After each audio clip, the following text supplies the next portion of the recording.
बिस्मिल्लाहिर्रहमानिर्रहीम। अल्लाह पाक दी खास रहमत हुई कि अल्लाह पाक ने सुबह सुबह बारिश पाई, मौसम बहुत खुशगवार है। तो इस करके असीं भी अल्लाह पाक दी हमद करिए। कलाम मियाँ मोहम्मद साहब दे कोई चंद बोल बाबा जी बबली सरकार की नज़र पेश करने आ। तो बाबा जी जरा कबूल फरमाओ। ग्यास होए बाबा जी। अव्वल हमद सनाए लाही, ओ तू मालक हर हर दा, उस दा नाम चितारन वाला, किसे मैदान ना हरदा।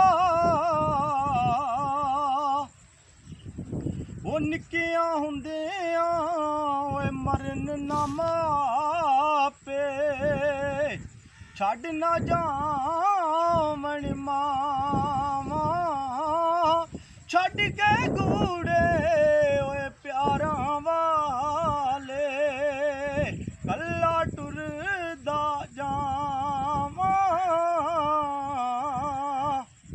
बाग बहारां ते गुलजारां,